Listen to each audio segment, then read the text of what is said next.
Absolutely, Learn from absolutely. you. We will start from the basics. Yes, sir. And Thank you. I think Soundarajan sir is the senior, but broadly everybody has been practicing for the same time period. So Mahesh Patil sir, good morning. How are you? Yeah, thank you, Ashutosh, first of all, for hosting this whole session. To talk about my journey in very simple ways was like I've been in markets. I mean, business of markets since 2016 as a trainer. All right. So 2019, I shifted to. I was in broking from 2016 itself, but not that much.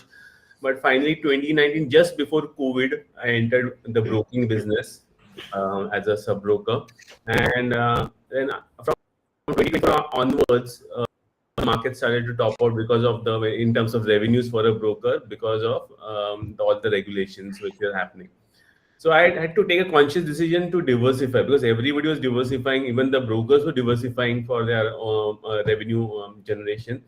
So November 2024, I decided I need to shift towards mutual funds. So I gave my exams somewhere in the month of October. All right. To register for a NISM exam, you need to give that mutual fund series 5, I think so. It's a very easy exam to crack. Even if you don't study and go also, then also it's fine. You'll get easily because there's no negative marking on it. All right, you'll easily pass in that exam. And once you get that, then you need to apply on the MFI site for your card ARN number, which actually comes again within like 10 or 15 days. And once you have that ARN number, by default, most of the companies will start to reach out to you. All right. Is there any educational qualification for this, Mahesh, or anybody can do this? Anybody can do this. I think so. Anybody about 10th is okay. I think so. Anybody 10th standard and above is okay. Is what is the qualification. So yes, so most of us can apply for it. And so yes, so that's how. So you get your ARN. ARN. Once you get the ARN, the number leaks out. So again, they only start calling you from different companies. All the 30, 40 AMs will start calling you and emailing you to empanel them on them. So in my case, I am not. I wanted one of the reasons why I did not enter mutual fund industry earlier was because of the paperwork which required a lot of paperwork, like NJ Wealth and etc. They used to require a lot of paperwork. They required a lot of staff. The And onboarding paperwork, the once you have to onboard the client, that part. yeah, that part, the on client onboarding and whatnot things, physical forms and so personally, I didn't wanted to go into that things. Even in broking, also the reason why I entered broking because everything went on Aadhaar, right? Mhm. There was no paperwork earlier. When I used to work in Accenture back in 2014, Mhm. I had to print out those Zerodha forms of 30, 40 pages from the office computers itself, and my managers who send me escalation mail, why are you printing so much? So actually, once everything started to go digital, that's what I liked it. And luckily, one of my broker, which I'm working with, Angel, okay, they went digital aggressively on mutual funds since last year itself because of again the SEBI's issues and etc. So they also had to diversify. Okay. So, so that was one of the trigger point for me. I don't want to do any kind of backend work. My only focus is marketing, maintaining client relationships, and that's it. On the other backend, let them take care of things. So right now, the onboarding has become so smooth that we don't need to do anything at the backend. Everything gets managed by Angel through the automated message and everything whatnot. All right. So that's how my journey started in November 2020. But I did not have any mutual fund background. Only thing is I have a very good marketing background, and my focus audience, what I'm using is Marathi people. Okay. Although earlier in my days I started with the English YouTube channel, then I moved to Hindi, then I moved to Marathi. But somehow I found that the Marathi audience was really responding well to me, Mhm. and I was also very much able to connect to them. So that has helped me a lot in gaining a lot of traction. Okay, just to talk about my my broking experiences also. I mean, it's been really amazing. I mean, one of the most rewarding experiences. Luckily, even I was in the exact boom wave. Okay, and I feel somewhat even right now in the mutual fund industry also, I'm just at the beginning of the wave. All right, all the people might think that's matured and etc., but it's not matured. Okay, for a person like me, like who has no idea of mutual funds and having 180 exact 180 clients as of today. All right, just 2 CR plus EM have reached in the past 10, 12 months to be specific. But all this journey, I have been only thing important over here. What I'm feeling is how good we are able to build the trust. because We'll come back to that trust, sir. So briefly, that while is what my journey so far. So I'll stop here and I'll pass on the yes, back yes. to you. Yeah, we'll come back to you, sir. So, okay, so Shekhar, sir, y- if you could please share a brief background where at Hey, present. sorry. I have one question to Mahesh. Okay. So, Mahesh, this is now your full time, or you have another source of income? No, I'm full time into this since January 2016. I quit my job in January 2016. So since then, 2016, 1 6. 16, and since then I went into education business. Then I continued my education business, but it was into a free model. But broking gave me a huge bump in my incomes, and then so it's full time. I have a team of roughly like 6 people as of now whom I'm working with. So yeah. Okay, okay. So Sub, we have sub, your one sub-broking company, authorized right? person, that vertical is also present and MFD is also present. You are Yes, working with yes, both. yes. I'm AP also, and my wife is an AP also, and she's an MFD. I'm an MFD, and that's how we are working. With both the verticals we are working right now. All Excellent. right, got it. Excellent. Thanks So a how lot. do you manage conflict between them? There's no conflict because we are distributors in both of the things, right? Because authorized persons can become a distributor, mutual fund distributor. Okay, so they don't have any issues about that because there's no conflict of interest directly. So we don't even need to take permissions. And secondly, the mutual fund business which we are doing, that's in my wife's name. She's an authorized person of Angel as well as she's doing the distribution business in mutual funds for Angel. So again, it's the same company. Okay, so both of you are associated with Angel. I am not. My wife is an AP with Angel. I am an authorized person with Zerodha. Zero, okay, sorry, yeah. Okay. Okay. Moving on to next speaker, Shekhar Sudhamshar. Hello, hi everyone. Really interesting conversation. So I will touch upon the ones so far that have not been covered yet. So I'll give a brief about my journey and how I started to scale this business. So initially, I was investing in the markets back in 2008 when I was a student, and back then lost a couple of quite a bit of money back then because of inexperience. And this made me curious to find out what could be the better way to make money, and that's how the curiosity had started.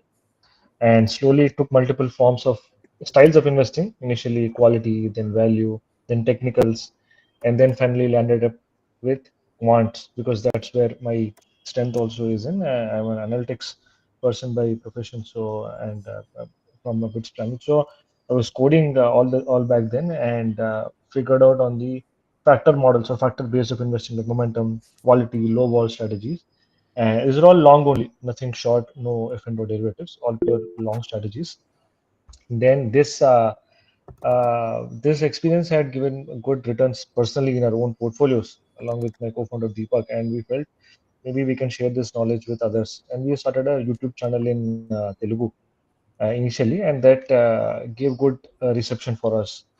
And people actually asked like, why are you doing this content in Telugu? Why don't you do it in uh, English? Actually, this was asked mostly by Gujaratis who were watching our content in Telugu, and they were translating it with the other help. And because we used to share our screen and do the show the VS code or Python code, how are we doing, all this.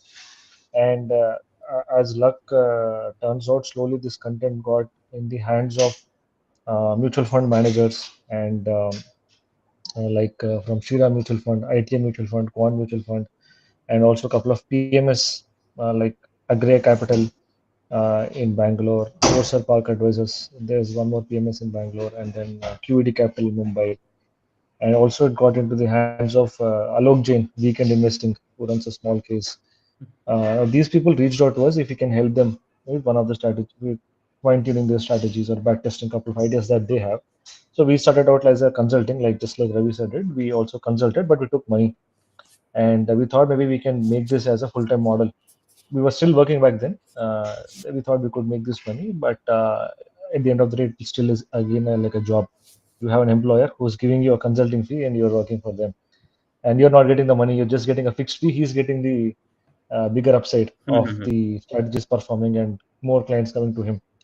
So we were noticing that this is not. I mean, we are doing our passion, but we are not comfortable doing this because it is the end result. We are not able to taste it. So one of our clients, Agri Capital, they have a 1,200 crore PMS they run in Bangalore. They reached out to us and they said, "Why don't you guys start? We'll give you a seed capital." And that's how I have we have started this as a full-time. We put our jobs and we have taken a seed funding, and then we took 2 licenses. One initially MFD, and then second is an RA license or a corporate RA license. There's also a question that people ask that can an IA or RA also be MFD? Individually, you can't, but as a non-individual or a corporate entity, you can.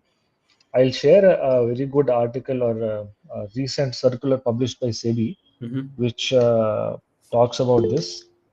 Specifically, I'll share my screen just to show if someone is having any queries regarding that. If you see, there's a circular that I shared. Okay. Research analyst. Okay. Okay. Some clarifications with illustrations are given below. Client level segregation of research and distribution services is not required if RA or research entity distributes mutual funds, PMS schemes, AIF products, but provides research services only on individual stocks and is not providing research on mutual funds, PMS, AIF products. That is rare. For example, One is only advising on individual stocks on by RA license anyway.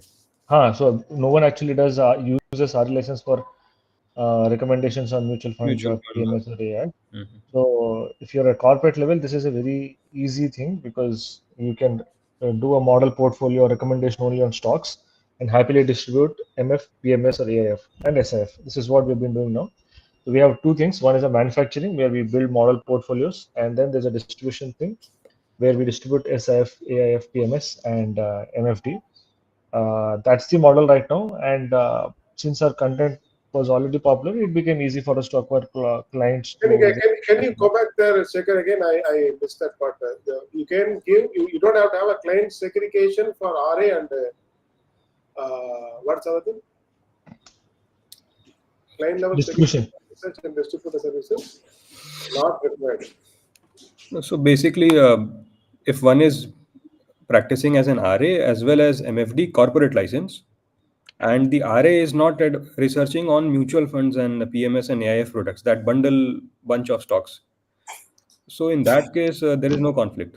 Yes, sir. Shekhar. Yeah, if you're not researching or if you're not giving any advice on what PMS scheme to purchase or what AIF to buy, sell or hold, or what mutual fund to buy, sell or hold, you're good. You can do your thing on individual stocks. And if one is advising, that fees can be tracked upon. So anyway, that conflict should be avoided. Yeah, so this distribution is this separate and are separate. In fact, there's one more circular that has come up specifically for IAs also. If a client is having some mutual funds or PMS, they can still recommend Acha. to change at least, but I think that's a one-time recommendation that they give that this is the portfolio. I can recommend you these stuff, but you can come back or come up more. That's something that I'm not fully aware because I'm not an IA. I'm an RA. So for RA, I know what are the limitations. Manufacturing and distribution. These are the two things. And apart from MFD, we also taken SIF, PMS, AIF license also. Distributor license. Distributorship license. Okay. So sir started MFD exactly in which month and year? So actually we started in November last year, but from this year March, we aggressively started to market. Okay. So the AUM growth of 10 CR, you shared that very nice article about. Yeah. So that happened. That is like in the last 6 months majorly. 6 months ago, yeah. Nice. And you have been registered as a corporate MFD from the very beginning, or did you switch from individual? Initially we did individual and then switched to corporate MFD. Okay, so we'll come back to this, the advantages and the disadvantages, and how does the corporate MFD also helps. So I'll come back to you, sir. Soundarajan, sir. One second. So Shekhar, what's your YouTube channel? Factor It is called Momentum Lab. Factor Lab is our company's name. Momentum Lab is the YouTube channel. If you can share the link, it will be helpful, sir, in the chat box. Huh? Yeah, sure. Soundarajan, sir, are you with us? Momentum Lab. Yeah. Sure. Excellent. So Yeah, I mean, my investment journey started from, I was working with TCS. TCS was my first stock to buy, okay, in 2004. TCS. Okay. So at that time, I didn't have any knowledge about stock market or anything. But I really realized when I was in US that a lot of people invest in markets. Some of the exposure I got there, I could not open a trading account when I was in US. So one of the managers there told me that if you want to retire early, enjoy life, you need to start investing at the age of whatever the age I was. I was like 27 or 28 at the time. So that is when he gave me that this thing. But I really did not know how to invest, right? So I came to India at the time. Luckily, that TCS thing was opening up. I invested very, very feeble money at the time. I could have pushed more money, but since I had money also. Since I didn't have any experience, so that happened. So after TCS became 2x, I sold the stock. Okay. So then I realized that then stock was going up. I realized I need some advisor to help me. So luckily, I had one professor of finance from Anna University, MBA professor. He was running an investment club in Chennai, and every month he conducts a meeting. Like last Sunday of every month, there will be a meeting. 1.5 hours. He talks about how to invest in markets, how to make money, how to retire, and all that. So I started attending that classes. Then he used to give me a bunch of those times it's called tips. Okay, he always called it as a pit. Tips is a pit. If you don't know what you're buying, you cannot make money. So that is the thing. So I was having like one time I used to have like 40-50 stocks in my portfolio. It's all feeble money of 2-3 lakhs at the time. Then my friend said, okay, why don't you come and do options and futures? Options were not popular at the time. The futures were popular. So I went into futures and I burned my fingers. I lost about 5 lakhs in about 3 months' time. This was which year, sir? Which year? In 2006. Okay. Okay, back then. So the long time back. And then I went to the professor and then told him that, sir, you told me to invest long term and buy, hold, forget strategy. But since I'm young, I wanted to explore other products. I went and explored this product. I lost money. Okay. By the time that all the portfolio that whatever I had was given me good money. Okay. And even though I was standing every month here and there, and every meeting I buy, sell, things like that, but it was giving me money. I realized, okay, that is the right way to do it. Then he told me, yeah, you learned this lesson as very young age that the 5 lakh you lost is the fees you pay to the market to learn how to do investing. Then he told me this is not the way to do things. You need to buy companies which can continue to give you money. You need to track fundamentals, finance, and everything. Then he said you stay away from market for 6 months and come back later. Sell everything and come back later, because my future and options portfolio and the stock portfolio with the same broker. Okay. So whenever I went to the broker, he gives me a look. Oh, this guy lost money. So we should not entertain him to give you any more future, any more leverage or whatever it is, right? So those days, how broker, you need to go to the broker office and do things. So then fast forward, then I put money back into the market again at 2007. Okay. So at that time, I pumped about like 15 lakhs into the market because now I realized, okay, I need to buy whole forget strategy, right? So in 2008 crisis, my portfolio went down to 3 lakh rupees, from 15 lakh to 3 lakh. But that time, according to my advice of my financial guru, I did not sell even a single stock. Okay. So the 6 months later, when market started reviving, then he asked me to pump in another 8 lakh into the portfolio. Then it became 30-40 lakhs in the next cycle. Okay. Then realized the game. Okay, this is the game, right? So then under the advice of him, he told me. I told him, boss, I cannot work in this software industry for long. I want to quit at 45. He tell me what to do. Then he said, you don't do anything. Whatever you did now, it's good working, right? You continue this for another 10 years.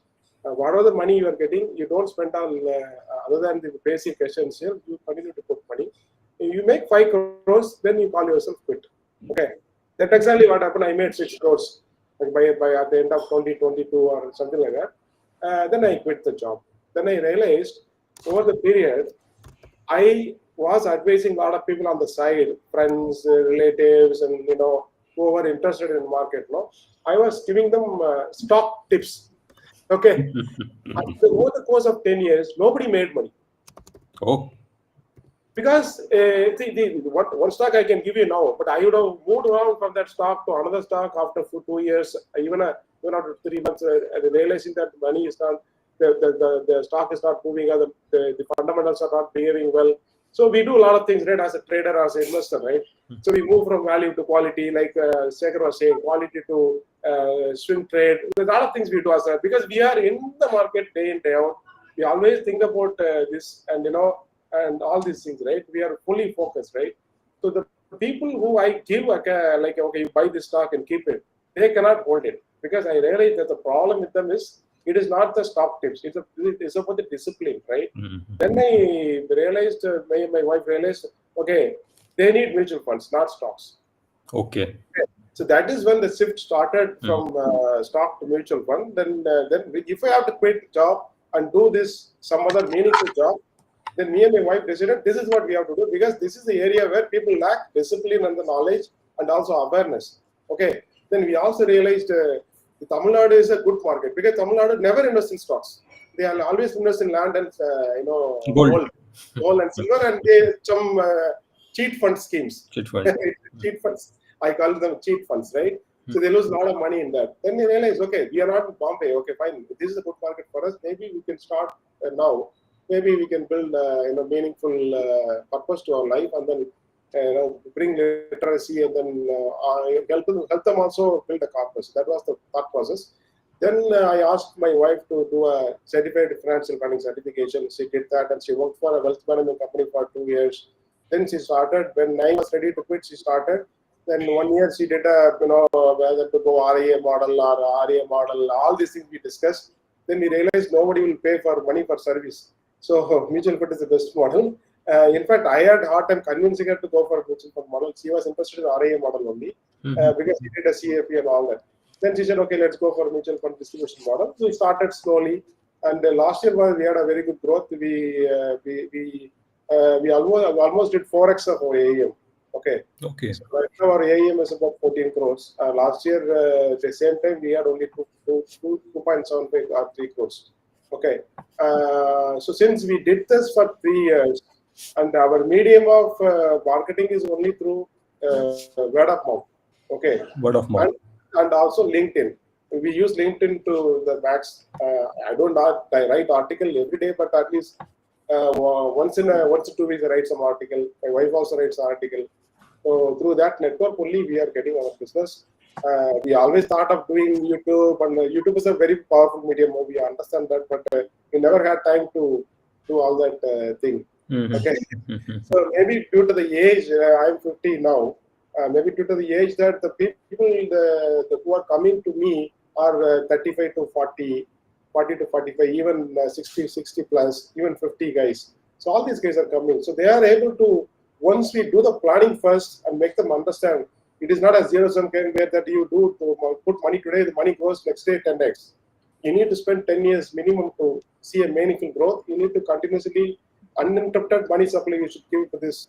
Just like you are building a EMI for your house.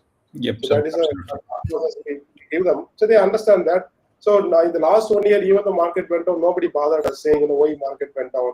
What happened? What happened to the Ukraine war, Pakistan war, Trump tariff, or whatever it is? Because we educated them so much that they are able to think only after 10 years. So your experience is helping them to stay calm in all these turbulence times. So that is what success, I would say. So, sir, basically 2022 was the year when you registered as an MFD? 21, actually. 21, actually. But not me, my wife registered as MFD at 2021. And 1 year she did, what to say, whether it is working or not, whether people are coming to you or not, all that, the trial and error she did for 1 year. At 22, I quit my job, regular job. 95 job, I quit on 22 March. Okay. And so, presently working with individual MFD license? Individual MFD license. Individual MFD license. Okay, excellent. Nice. So now we are going to, in another 1 year, she would reach the 12 lakh mark. Okay. Okay. So now I'm going to take a MFD license for me so that I don't have to pay tax for 24 lakhs. Okay. Okay. So this is the way we operate. But we are not dependent on this revenue. Okay. Okay, because since we have our own corpus to fund our lifestyle, Absolutely. we are not depending on this revenue. That is the thought process. Otherwise, it will be very difficult for any new person to start this business, provided you have a fast track reach towards the customers. It is a volume game. Initially, it's a volume game to give you a meaningful revenue to run and do the operations. We are not running. Okay. So we'll discuss that volume part. And okay, one thing which was very common between Mahesh sir and Shekhar sir was the regional language, the regional the hyper-local approach was very much fruitful to get the first bunch of clients. But Soundarajan sir said he is using LinkedIn and word of mouth, direct references, people who are existing clients they are referring to. So, Mahesh sir, how are you still only getting very local offline clients, or what is the construct between the number of clients that are offline and that are online? So so far, I mean, that's an interesting question, Ashutosh. So first of all, what I'm able to see is the offline clients are offering much more bigger SIPs compared to online clients. Like example, I had just been to, I mean, I've been working in, everybody knows I've been into stock markets and whatnot. But nobody reached out to me. But one of this just last year, no, this month, actually this year itself, we had a students get together, my high school students get together. And over there, 5 of the people at one go joined. Okay, and everybody with a 25,000-30,000 rupees SIP, and my average SIP book is somewhere at 5,000 to 6,000. So that was something interesting which I found is, again, the trust factor is playing into play. And offline, if the person is knowing you much more longer, than the much more higher AUM gets committed to you. Okay. But as far as online goes, I've just thanks to Sound, he has helped me educate me on LinkedIn. So I started to post content in my own way of my weird marketing, my things in Marathi. Okay, again, I'm not using any English word, maybe some words, but apart from that, if you look at my LinkedIn posts, they're all in Marathi. So over there, I'm in, again, hyper local in Marathi, and I've got so far just one client again who was one of the followers of my YouTube channels, and then he reached out to me. So of course, online audience is much more compared. Maybe like I said, 90% online, 10% offline. But online audience average SIP which I'm getting as of now is 5,000, but offline is somewhere 25,000 or more. Okay. And moving forward, you think this will stay the same or it might change? So interesting thing is, again, in my case, the average SIP is shooting up. Like in the month of October, on an average, somewhat 10 to 12,000 is my average SIP which has come into. So again, what happens over here is, since I'm constantly putting stuff on social media, they keep on watching, and then after 3 months, 4 months, or after 1 year, they start to understand, okay, this is a guy who is a figure of authority, of person who has knowledge on something, and then they come, and when they come with a big bang. Okay. Other interesting what I've seen is a person starts. I've taken as a criteria as minimum 1,000 SIP. I've seen people starting with 1,000 SIP, and 4 to 5 months down the line, suddenly, sir, I want to invest 2.5 lakhs. Oh, so that's happening. Lump sum 2.5 lakhs. No? Well, lump sum 2.5 lakhs. So like on Lakshmi Pujan, I said, okay, it's a beautiful location, let's do lump sum. And there are few people who are just on 1,000 SIP. Also, they come with a 2.5 lakh rupees. So again, I'm just trying to understand what is this thing. But only thing is, as the snowball of my experience is growing, and what people are understanding, okay, this guy is serious about mutual funds, and he's not just about stock markets. So I think the AUM is going to keep on increasing. I think so. This could be applicable for even for Shekhar ji and even Sound. I think so. Okay. And presently, sir, are you planning to diversify to more products alongside MFD, or MFD is good enough and you want to focus on scaling this up, building this AUM to say 3 figures?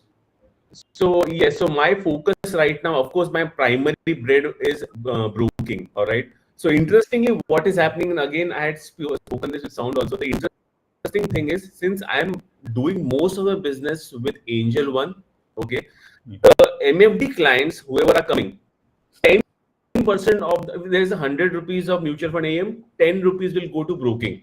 Okay. By default, I don't need to tell them also. It goes to broking because everybody likes to trade and do whatnot things. Okay. So if by the day my mutual fund AM goes to 100 CR, which will give me roughly like 3 lakh rupees per month. Okay, after taxes and whatnot. Or maybe just talking in this thing is 100 CR में 80 lakhs banega, right? Gross revenue 60 lakhs banega, right? But on other hand, that other 10 CR revenue which will be sitting on my books of equity AUM, that would give me somewhere in the range of 30 to 40 lakhs extra. Okay, so my focus is as of now to bring people, either you open an account in a equity or open an account in mutual funds. But my main focus is going to be just two of these things, because personally I feel PMS, I'm not matured enough. I mean, to reach out still to the HNI guy or ultra HNI, you can say. Okay, because my audience is mass audience. All right.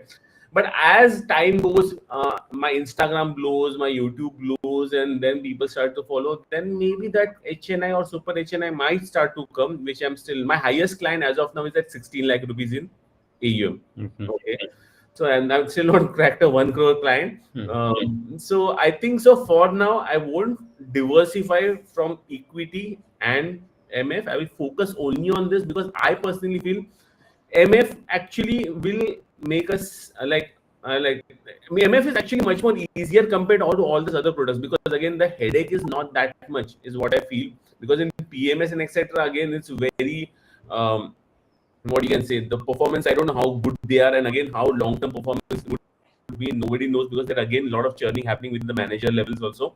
But as a fund house, it is kind of, even the manager changes also, the performance may not change that much. What is my... I'd like to add one thing here, Mahesh, if you start to interrupt Ashutosh and others. See, people are happy if you're able to sustainably giving 10%. Okay, and with PMS product, people who experience 10, 15, 20%, they want to go higher. For them, only the PMS is suitable. Okay, even then, 60% of the PMS not beating the benchmark. Okay, so with the MF, at least the kind of customers we deal with, all middle class, just like us, right? They are in the growth path. They want to build their own corpus. For them, this is a best 10%, 10 to 12% is aram say you can get in mutual fund if you stay longer for 10 years. Okay, that is the mantra, right? So they are very happy with that, because the bank is giving you only 6%, and if you are below 60%, post tax it will be only 4.2. And over the period of next 20 years, the interest rate is going to come down. It's not going to increase. Yes. Right. So that is this thing. PMS is good. It's suppose they have an investment surplus of they've got 10 crore portfolio. They want to experience 2 crore into PMS. That is how people are coming. True. So PMS may give you a bigger commission, but it's very difficult to sustain and explain the product to the customer that how they are beating the benchmark or not. That is the toughest one. Yes, hence we have that definition by SEBI that how they classify the HNIs and the UHNIs, and PMS is not for everybody basically. So Mahesh sir, how are you managing attrition at the moment? The number of clients that are coming on board and staying, and maybe some are falling back. So currently, like out of 180, maybe just 5 people have my definition of attrition is zero in the account. So it's just at so less than 2% right now. Okay. So I mean, for me again, it's like it doesn't matter as much. So because as far as my the numbers are growing, all right, the attrition is going to be a part of it. Like 2 or 3% is going to be part of it. But as far as from my side, what I do in my onboarding call is I tell them it's a 25 years journey. Okay. So I tell them first that clearly. Second thing is minimum 10 CR of AUM we need to create before you sell also. Otherwise, don't put money with me, or don't give money over here. Don't work with me for that matter. Okay. I take these 2 commitments, and then I again say ki, most of the gains are going to happen only after 20th year. So somewhere in the range of 20th to 25th year, most of your goals are going to get completed. So these 3 criteria, I clearly talk to even a 1,000 rupees guy or even a 25 or 50,000 rupees guy. So they are very clear with what my expectation is. So one thing what I am doing at my side is like, I'm trying to get clients who think like me. Mhm. Okay, I'm not going for a client who's thinking something else or something. Then I don't entertain only. That's what is my philosophy. So if the herd is exactly what I need, then I can easily take those 1,000 sheep also in one way. Nice. So 10 CR is the number that you pitch, that this is the net worth that you should be planning through mutual funds. If you are investing through. And exactly. So every client, no matter what the SIP is, I give them this number of 10 CR plus, because 10 CR is in today's terms is like 3 CR after 25 years. True. It's roughly like 1.5 lakh rupees per month. If you cannot reach this number, then actually I mean I of course motivate them, but 10 CR is what the minimum target I've given to them. Okay. And lot So of. just to add, by giving this target also, again they have a clarity. So what do I do is like I tell them कि कितना पैसा बनाना, how much money actually do you want to make, what's the net worth number, because it's a net worth game. Because again, why am I using this word strategically is because once they understand it's a net worth game, number game, they will not remove funds. True. Okay, so put that in their head. It's a net worth game. So please focus on the net worth. And anyways, actually also once a net worth starts to cross 1 CR, 2 CR, etc., you have so many other sources of funds. I mean, unless you mess up something really bad, you're never going to touch your mutual funds ever. True. So that also I keep on telling them. So again, all psychology level things I keep on adding. And there is a lot of literature and a lot of marketing that goes on around direct and regular plans. So as an MFD, how do you pitch the client about the benefits of having the paying that premium? People have these graphs in which direct plan, there is more absolute returns, and also the net worth is also much higher. So most important thing is over here is like I tell, see, what my marketing is a little bit different maybe from most of the MFDs. I market my holdings also. Like I am saying right now, my mutual fund holding is roughly 10.5 lakhs. Okay, so I said I myself am invested into the markets. All right, so it's not that I'm just advising or I'm just distributing things. My stake is the intensity of the love for the product I'm showing in my numbers. Okay, that's the first thing what I'm showing them. Secondly, if you need Mahesh Patil, because I'm marketing myself as a brand. If you need Mahesh Patil, if you want to be with Mahesh Patil, then that's what. So I'm not selling MFD versus, or what's it, direct versus indirect. Because Okay. what do I pitch again over here is like, dude, I'm going to become a billionaire.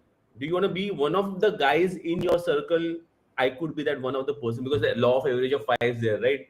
So I could be that one of the guy for you. You can talk to me anything except for stocks, because I'm not licensed by SEBI. But anything apart from that, I've done all my mistakes in my life, bought a Mercedes, bought 2 lands, etc. Everything what I've done is my life. I'm ready to give that experience. And in future also, I'm in my billionaire journey on. Do you want a guy like me? If the answer is yes, please come. And anyways, the other point which I pitch to them is like,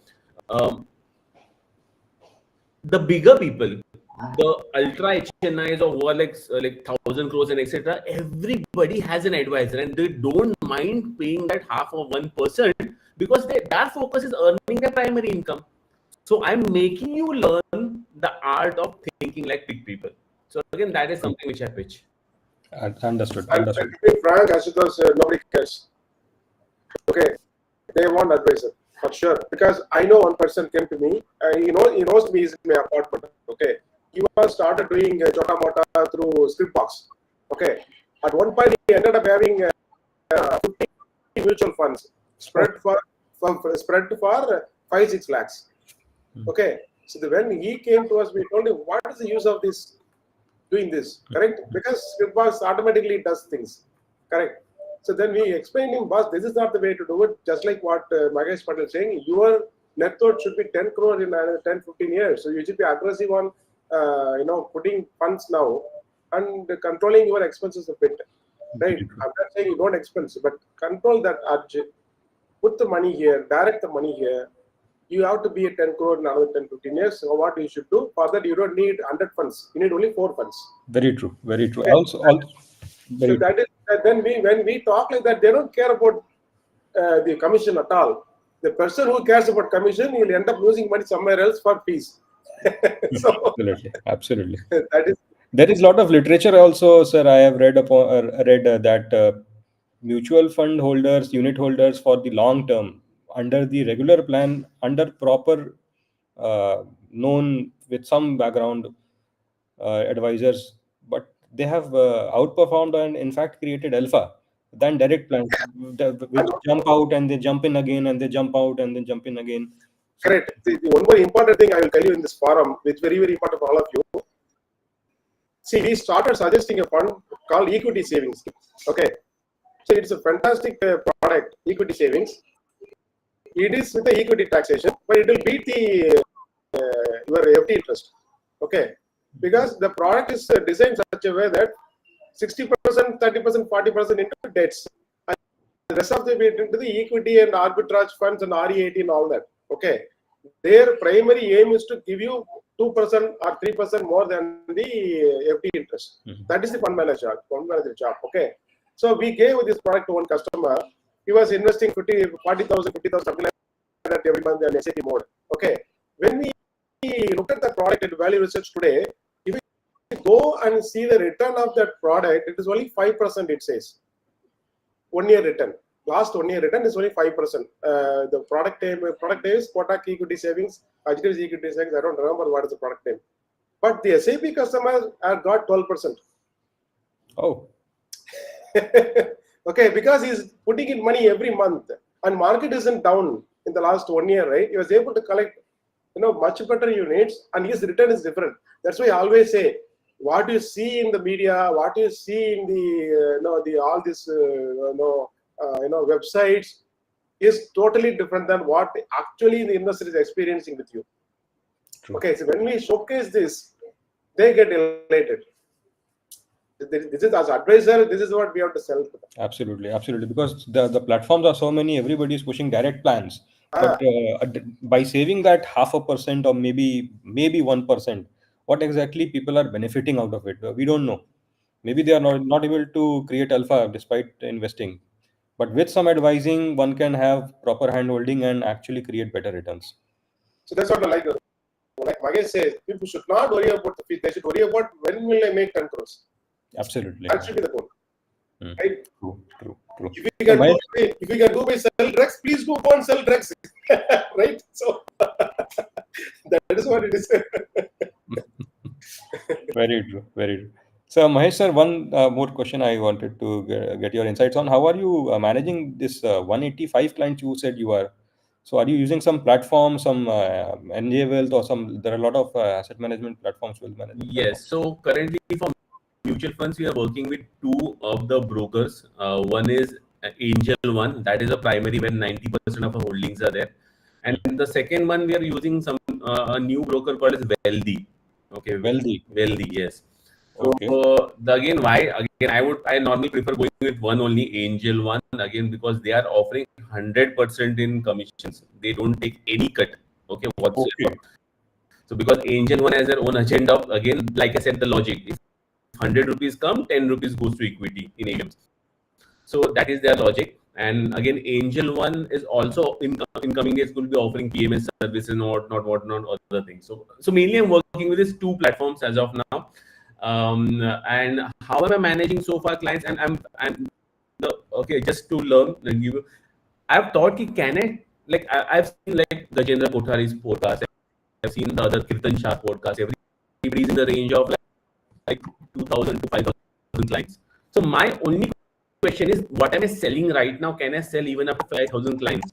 All right. So over here, the first thing, is them, I should be able to directly talk to them on critical issues, no matter what my client base is, at least for 5 minutes, if not possible, because that's what client is expecting, right? I want, like, example, me as a client of sound, if sound doesn't talks to me and sound assistant talks to me down the line, I would say, "Ye to badal gaya. He has a lot of money now. Change, I'll move." And actually, many clients have moved to me because of such a behavior with their other MFDs. So what I tell my clients is, like, guys, I function like a corporate, right? So I am a direct contact with them via Telegram. So whenever you message me, I will reply within 24 hours on a weekday. On a weekend, if you message me, I will reply by Monday. So again, this setting happens, right? Expecting setting happens right in the beginning. Secondly, I said most of the questions, simple questions, I will answer via Telegram. Okay, but if there's something complex to discuss, you just say, "My sir, I need a time with you for then again looking at my schedule and your schedule, I will block that 5 minutes ka call or maximum 15 minutes ka call and will complete that call." Okay, so by every client onboarding right now, they know what I'm saying. First of all, what you are directly going to be in touch with me, no matter what the numbers of clients would be. By listening to that itself, there maybe 5% of the clients in a month will contact me. Okay, because if we say ki, the psychology works, if I say I'm open to you, nobody reaches to you. So that works. And second, I'm setting up a clear-cut rules, so they also know how to reach out to me and when will I respond. Okay, so that is how I'm. So technology which I'm using is again, everything is taken care of by broker with respect to alerts and etc. Like SIP is coming, SIP is executed, whatnot. My side, I onboard them on Telegram. All right, and then within Telegram, again, I send some automated message which you can send. So Telegram is the second medium which I'm using. All right. Apart from that, WhatsApp, of course, for intrusive messages, I use WhatsApp also. But apart from that, there's no other software which I'm using. Okay. At present scale, neither it may be needed, but future. So future also, like I said, I'm not a techie person. So, but if there's something which helps me to broadcast, for example, right now we are figuring out how to broadcast messages in Telegram as a personal thing. Like I'm sending a message and it should go to Ashutosh ji, Happy Diwali, or Sound Happy Diwali, or whatever. So particular individual messages that are possible. Yeah. So like we mail merge happens. I don't know how it is done in Telegram, but of course there are bots. So something of those broadcast messages is what I need. But apart from that, I feel I should be, no matter what the number of clients. Again, my picture of thought process is a little bit different. Okay, because I'll just go back in my training days. So when I quit, I started trading business in the year of 2013. Okay, I got my first client of 5,000 rupees in 2013. I quit my job after 3 years in 2016. But when I quit my job, some of the students, I asked, okay, I'm Mahesh Patel, I'm ready to sell myself, because that time the American Shark Tank used to be there. So I saw, okay, I am a company, I value myself at 1.5 CR. Who wants to buy Mahesh Patel for 1%? So ऐसा करते करते I was able to sell almost like 25 lakh rupees. I was able to raise by selling almost like 10% of myself, which still they are, most of them are holding right now. They are my kind of shareholders, you can say. So I've taken them as a loan, and I said whenever I will close the business, I will get the thing and etc. So point what I'm saying over here is, as the more directly you are connected to a client, okay, I'm not focusing on that 1 CR में से मेरे को 15,000 मिले. My focus is that 1 CR client might offer me something else down the line, which could be maybe 10 CR in revenues. So my focus with respect to MFD as a business is generating more links, generating more connections. So we never know down the line, if I wish to become a member of parliament, somebody might help me. So that's the thought process behind running the MFD business. And of course, in the way, just like on YouTube, whenever we put videos for our own marketing purpose, YouTube pays ourselves. The same thing is over here. I'm connecting with people. I'm making them, help them generate their revenues, and never know, few connections is what I need to go to whatever level down the line. Never know. Excellent. Understood. Okay. Mahesh sir, I have a question. What about lead generation? How do you go about customer acquisition? So Manishji, I'm a social media person. I have my own YouTube channel. I have my own Instagram channel. I have started recently with LinkedIn. I have my WhatsApp. So again, what I do is again some interesting. So of course, apart from this, you post on YouTube. YouTube is mainly long content. Okay, mainly I talk about stocks. But interestingly, you won't believe, Sound, even people who watch Nifty content, because I post only Nifty content because of SEBI regulations, I can't talk about stocks. So I post only Nifty, that to supplies or demand, or nothing beyond that. I can't give on targets and stop losses also. So, but even looking at that content, the lead comes. I don't know how, but lead comes just by looking at stock market content. So I tell ye to acha hai yaar, stock market ka leads are. That is one way. Secondly, Instagram, I'm putting shorts. All right. the shorts are like my personal vlogs also.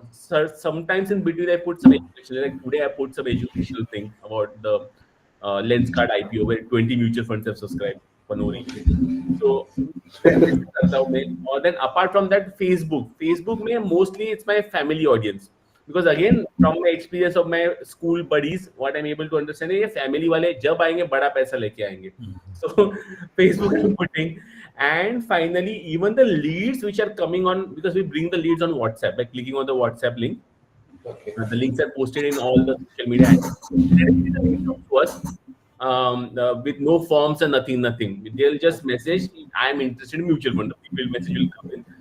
And that person who messages, I also save them as contacts. So what happens is that once I save them as contacts, again they watch the status. Okay. So again, captive market, because everybody comes in, no, only 10% are converting. So far, we've received 1,700 leads. Out of 1,700, we have just 180 clients. So it's just more than 10% conversion. So baki ka 90% means someday they will come. So again, I'm doing captive marketing via WhatsApp statuses on my the marketing phone which I have. I recently saw your video with daughters. I think it was on some occasion. Yes. So yeah, I was this was the Lakshmi Pujan, and again I explained the concept about like I've started in both of the names. So again, I'm greatly influenced by there's a personality called as Grant Card from US, realistic. Okay, so he takes help of his complete family in marketing. So I do the same thing from my mother, my wife, my 2 kids. We all market in this thing. It's a family business, you can say, very well market. And It is really very nice. I also follow, even though I don't understand Marathi. That's a personal connection when they see your video. yes. Yeah. And your LinkedIn post, I translate in Perplexity, translated for me in English. Nice. That is the thing. Despite being creating content in regional, hyperlocal, or regional languages, so if somebody is interested, they do translate. And Shekhar sir was also mentioning this, that he was creating videos in I think Telugu, and it was being translated by other people in different states. We also think about the regional thing, but some reason me and my wife not having time to. Once I started this course, I don't have any other time. Managing. I'm also in the startup. Promoting. So My next question was to Guru sir only, that how you are doing it. Customer acquisition. Yeah, me. Yes. Only LinkedIn. Okay. Yes. Only LinkedIn and then word of mouth. Existing clients are referring more clients. Correct, sir. So they are LinkedIn through paid ads or general? No, paid. Only we write articles and me and my wife write articles. We can share things each other, and we have various forums. Lots of groups there. No, we post that message to all of them. They read this, right? So all of them are mostly information and educational content. We never tell them that you come and invest with me. But we only tell that. But they come to us for suggestion, and then we slowly start having conversation. Why don't you do this? Kind of a thing. That's how we are going. But the one thing we wanted to do is that go to the corporates and take sessions on financial literacy. That is, we are still a work in progress. And second thing is that I also realized that the SME, small and medium enterprises, they always have some surplus capital. They can earn much better interest than the FD. We thought of advising them. They will not give you the fund to you, but we can advise them and charge advisory or a training fee. Right now, MFD cannot advise and charge the fee, but training fee is something that we can charge. That is also another thing. And one thing I want to tell Ravindra, you are listening? sorry. Ravindra. Ravi sir is I think with us. Yes, Ravi. he is there. He's on mute. Okay, fine, no problem. No. Yeah. So that is something that we wanted to do. But since I am only supporting on sales and business development for my wife. My wife runs the post show. She takes care of all the operations, client communications, post sales communications, and suggesting products, recommendation. All that she takes care. Recently, we hired one person to help us in operations. So we are only a thin operation, only 3 of us. Okay, and then we don't have office. only home. Okay. Home office. We thought of opening an office, but we realized for kind of business we do, since Mahesh said, right, everything is digital. Nobody wants to come and visit you. Very true. Right. And this day and age, we feel we can even manage 100 crore by this model. Very true. Because nobody is going to ask you, you want to come to this office. But maybe in the future, we may take a co-working space where once we have some revenue to support. Otherwise, we will continue to do this. If some big clients wants to meet us, we'll take them to Starbucks. So that is what it is. Okay. And sir, for the present AUM, how many clients do you have, and what is the construct of offline online distribution? Offline, online, what do you think? Clients that have come to you directly from word of mouth, and clients that have come to you via some online medium directly. Yeah, I would say from LinkedIn, maybe 20% of the clients would have come to me, and all other 80% is all only through referrals. And since our age group target is 35 to 40, 50, right? So we are able to get large sum, and also SAP is also big. So we are able to get a good size of number of customers. Right now, the customer count is 78. 78 for that AUM. You said 14 CR? Yes. Okay. So the average SIP and lump sum is slightly higher, I would say. Correct. Yeah, but the last 6-7 months, we received more lump sum than SAP. But SAP book is 25 lakhs per month. Okay. So that does help in managing an individual connection with clients, because Mahesh sir is dealing with more number of clients, and hence he'll have to take help of the technology, etc. But at present stage, for the same AUM, you are able to probably get in touch with them directly, individually. Correct. Okay. And sir, any plans to get into corporate MFD? How does it help, or at what stage one should consider, or is it needed at all? See, right now, if you go beyond 150 customers and beyond 100 crores, the current rules suggest that you need to become a corporate. But there is nobody is going to check you and audit you or anything, because MFDs, nobody going to complaints audit, nothing is there. Okay. So it is all how to manage, because you are distributor at the end of the day, right? So corporate will help, provided we get into 200 to 300 crore revenue. Okay. Because that is when you start making more than 1 CR as revenue. Right. Okay. So then you can reduce taxes, because once you beyond 50 lakhs, you can start technically. But my feel is, once you start making 1 crore, you can cover expenses, right? All your expenses you can cover under expenses and stuff like that. That is what I think 50 lakhs to 1 crore is the time when you start become a corporate thing. Because even if you are an individual distributor, the history is still maintained for you if you want to sell the company in the future. Yes, we are seeing a lot of cases that people are exiting their MFD. So the corporate structure only will help if you want to value the company every year. In other cases, the MFD cases, since everything is linked to our ARN or UIN or whatever it is, your track history is maintained. So there is no one come and say that you are cheating the books and all that, because it's all recorded. Right? So you can show the books and everything. So right now the going rate for the people like small clients, the going rate is 3x to 4x of revenue. People are ready to buy your company or total client base. Okay, so that is what it is. Nice. Mahesh, your view on this? Maybe I'm wrong. Okay, and sir is not using any third-party platforms, as Mahesh sir mentioned, Wealthy and We use Asset Plus. Asset Plus. Do you use? Yes. And how is the revenue sharing model on it? Revenue sharing is 10 paise they take. 10 paise. I mean, if it is point 7 coming to me, they have to receive 0.8. I mean, 10% they take. 10%. I always say, I mean, if the commission of mutual fund, regular mutual fund is 0.8, they are paying us 0.7. Then we can calculate. Okay. Yes. Because if it is 10 paise, then it might be more percentage wise. But if it is 10%, then it is manageable, I would say. It is they take 0.1 on any distribution. Okay, and it is worth the fee that you pay. You have been no other fees. The platform is excellent, and used to have a struggle in the other platform. We used Mint.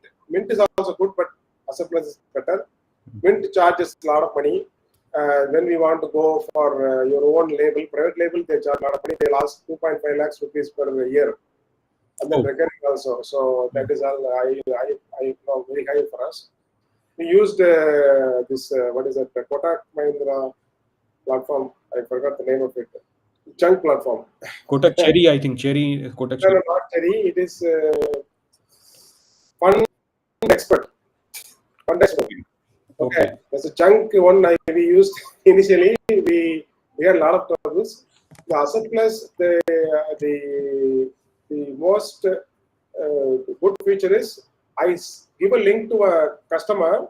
They can finish the KYC in 5 minutes by themselves. All online, 100% paper. All online, nothing, if they have a record, good record, all Aadhaar card, PAN card, KYC is done 5 minutes. And then mandate is done another 1 or 2 days. Then you start loading funds in maximum 1 or 2 days, maximum 3 days. Understood. And then they have a good view also. They don't no cluttering way of viewing things, and they don't sell anything in their platform. Okay. So not like Fund Expert will keep on giving you suggestion. You buy this fund, that fund, that fund. Here they will not give you any suggestion because it is a pure distribution-oriented platform. Asset Right? Plus. The recommendation is maintained by the distributor. They don't care about, but they'll give you information in all the funds. If you look into the app, they'll give information, but they don't force you to force the customer to see that you buy this, buy that, all that. They don't do that. So that is why it is good. So they seek only to us on recommendation and review and all that. Okay. It's a fairly good platform. They have crossed 6,500 crores AUM as a platform. They also started very small. They are going big. And the platform is based in Chennai. They started by IIT Madras guy. Okay. So we felt, NJ Wealth, we initially looking into it, but NJ Wealth is charging more money. They are charging 0.3. Okay. But they're able to get more commission to you because they are bigger in size. Much bigger. Much bigger. They're able to get more commission to you, but they charge 0.3. So today we are giving 0.1. We are happy. Today we are assuming that platform is like 1% supporting us. Okay. NJ, have you, sir, learned about NJ is pushing a lot of LAS products, loan against security, rather than if some client say wants to redeem and encash their MF units. So rather than giving them an exit, they advise that you should take the loan against security and maybe service the loan and secure your MFD book as well. So is Asset Plus also doing these things, or they have a tie-up with a platform called Volt, VOLT. Okay. That is, I will write the name, Volt. And then is it an NBFC or what is it? Sorry, Volt. 1 second. It's a platform. Volt Money. Volt Money is a platform. They have a tie-up with the NBFC like Bajaj Finance and one another. Okay. So Asset Plus tied up with them, and you can also directly tie up with them also. Okay. And the loan process takes only like 15 minutes max. Okay. So recently we did only one customer we did a loan process through this platform. It took only like maximum 15 minutes to get the loan into your account. And what ratio do they follow? Is it higher for large caps and lower for small caps? And it's basically 45%, 50%. 50% of the value of the fund. Okay. Suppose your fund value is 20 lakhs, they'll give you 10 lakhs. And interest rate being? Interest rate is 10.5. 10.5, reducing. Yes. Okay. So people are utilizing these products as well. They are leveraging up. No? Yeah, but very rarely in our history in the last 3 years, we suggested to only one person. Then we feel it is much better than getting a gold loan. Because gold loan, you need to take the gold and give it to them, and they do all assessment and valuation and blah blah blah. It is easier. Okay. Provided they have a cash flow to pay the money back in the future. Understood. Okay, so Karthik sir is having some question. Karthik sir, please go on. Yeah. So it's not directly related to the current topic, but I had put in the chat as well. So my question is, I read somewhere that basically the commissions that MFD get, right? So it depends on various factors. Same fund, let's say two MFDs might be getting two different commissions. Is that true? Like depending on whether the customer is considered as an urban client or a rural client, versus you need to talk to AMCs to negotiate your rate. Yes, Yeah, actually, you know what? That is correct, Karthik. But see, the AMFI was giving more incentive to the B30 customer. They call it B30. B30 is the pin code beyond the top 4 metros. Okay, so it is decided by the address of the customer. You don't segregate anything. You just ask for a client. Client is from non-metro. Automatically, the commission is paid more than the normal customer. It is not a huge variability. It's only 0.1 or 0.2 more they give. Okay. And there's no difference. Like coming to the point of getting more. Suppose my AAM is 500 crore. I negotiate better commission for any other platform. Okay. So it depends on the AAM you manage. If you have more AAM, asset plus may give you more. No, but that is still will be the 10% that you said. No, or like the 0.65 that they are taking, right? But I'm asking, will AMCs give a different commission depending on your AAM size? Because since we are not directly dealing with the AMCs, I don't know about that. But generally, this is the that non-metro a little bit more, and metro, less. One thing that I recently came across, again related to Karthik sir's query. So a lot of times people are migrating from LIC products to mutual fund products. So if there is an LIC agent who has a decent corpus, decent AUM under the, and all these LIC units are maturing. So if there is some bulk deal happening and it is meaningful, then some negotiation does happen. I have heard about it. Yes. Yeah. More the money, more commission to you. That's the simple thing. No? But it has to be significant. That bulk, if some books, if say we have 50 clients and all of them are moving their money from LIC units, they are maturing and they are coming to some mutual fund units. So in that case, also it helps the MFD as well, and also the AMC also. So then AMC do negotiate and leave some money on the table. Yes. Okay. Yeah, just to LIC is supposed to be selling only term insurance. They ended up selling a lot of unwanted products. They screwed the Indian public. That's what I would say. Otherwise, the Indian market would have become 10 billion by now, the last 30 years. The returns have been abysmally low, but people argue that they have protected money. So When you come to that is a capital market. If you come to capital market, they would have made more money. See, they are understanding one thing. LIC is like, how do I say? I am giving loan to LIC at the 4% rate, and they are taking risk with my money in mutual funds. They are not building any factories, right? True. Mahesh sir, you are saying something? Yeah, just to add to Karthik's question, so Karthik is extremely important, the distributor whom you're going to work with. Like if you're going to work with Asset Plus, Wealthy, NJ Wealth, or Angel One, everybody, the mutual fund gives each of these MFDs different rates. Okay, like Sound itself said right now, Asset Plus being a smaller, they might be not getting as much as NJ, all right?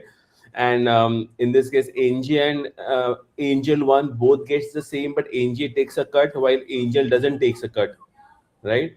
So, and for us, personally, how I feel, Sound must be thinking, okay, 0.1 matter nahi karta, but I will tell you how does it matters, okay? Because when you look at your overall revenue, that's like 15%, 10 to 15% of your revenue, okay? Yes. So I might pay that as 15% in taxes, right? And just another 10% from my side if I'm a corporate MFD.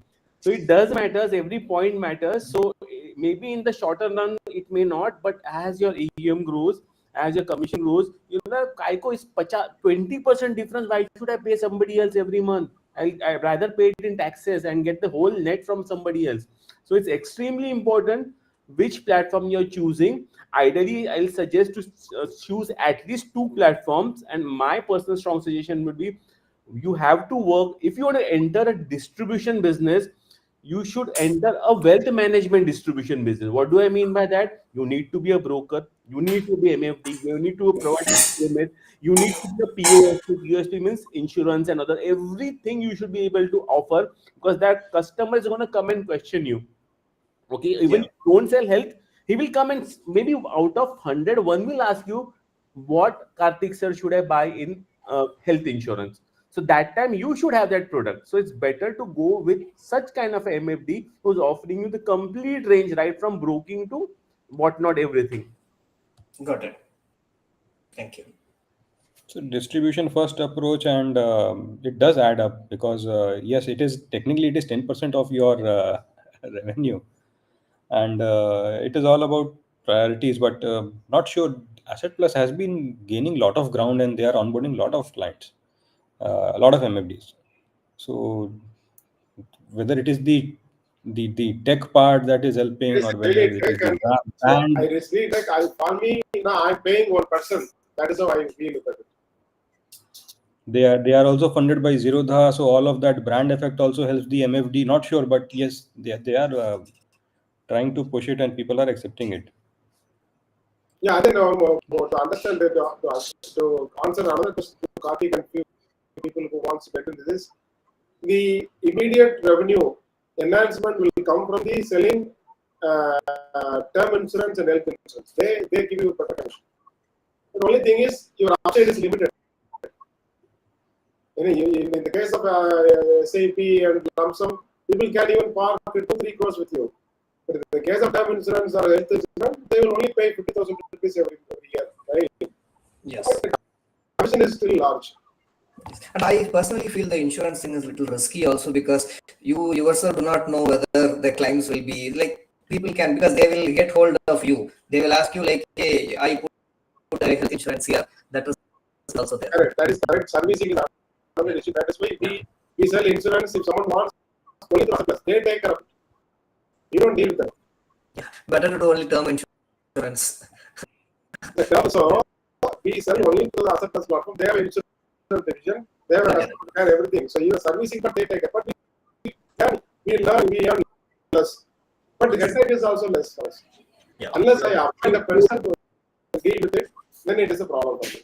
Recently, we have also applied for the. We have actually given the POS exam for insurance and life and health. The same thing I was speaking with my wife is like, the only reason why we are not going to sell it, because I personally am not sure whether I can help that person in the claim. Yeah. All right. So since we are majorly working with Angel One, so we are in talks. Like, what happens if somebody comes in a plane? I don't have time to go behind the claim and do all. I'm not an insurance agent. But so again, yes, that is a restriction from me, from my side in my business. But at least right now, if you just given that exam, what they are saying at Angel One side is like, the platform is going to go online, like Policy Bazaar. Okay, so what will happen is like, let's say Karthik ji, if you are my client, and if you go via that Angel One's Policy Bazaar, I will still get a commission without having me in picture, just like broking.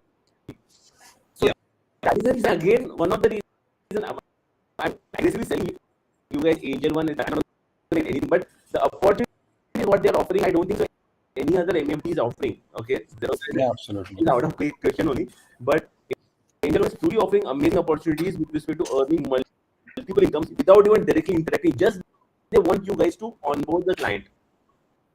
And then I do see people who are authorized persons with Angel One, and also related in any other way. They do stick around, because the whole revenue sharing model is very friendly for the distributor side, the person who is actually working on the ground.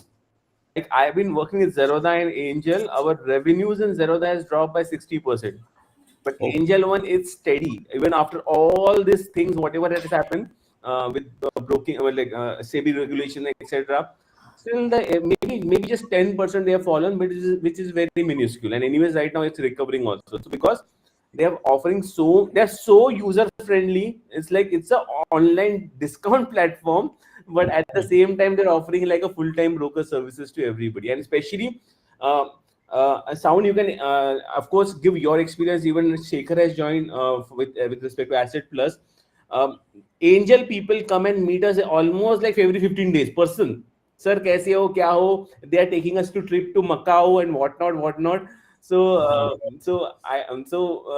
this kind of interaction when happens between the ऐसा नहीं ना pure just digital है.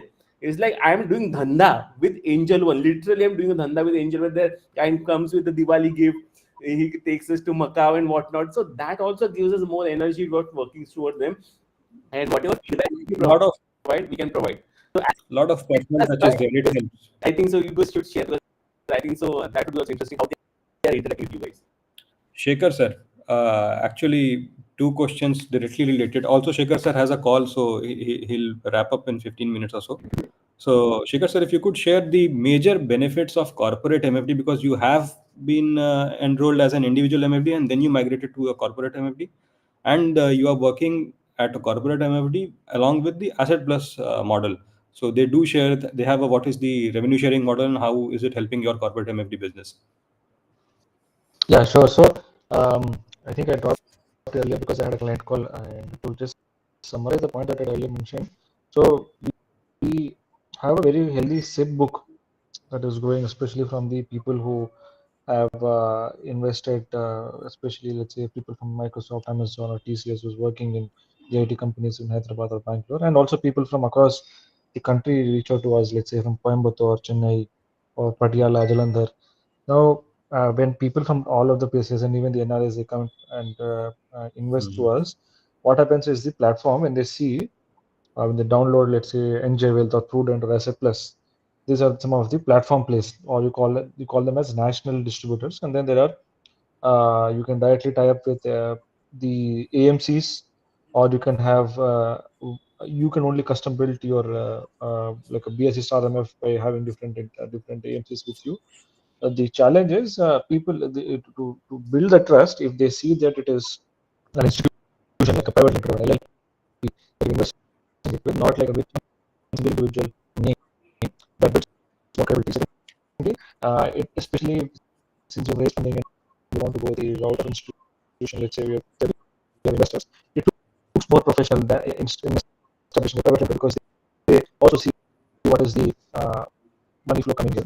So that's the structure. And USA players or the other distribution partners also, they tell that once you get a third party at scale, it always is better to have a private limited, so you build an institution, not an individual. So we are carry forwarding the legacy, or the rule books are getting played out, and even if I'm there or not, but still this institution can continue to happen. If the institution we build, then the valuation multiples are different. So I'll share this example. There was a company called I think in Pune, which recently got acquired. It was an MFD. They had a 1,000 crore MFD book, and they sold it for around 120 crores. Yes, it was in news. Yeah. Yeah, So, I started to right? yeah, so the valuation multiples actually depend on what kind of institution, the SIP book that you have, what is the churn ratio that you're having, and if you're an only institution, if you only have the valuations, if you want to sell, will be far less.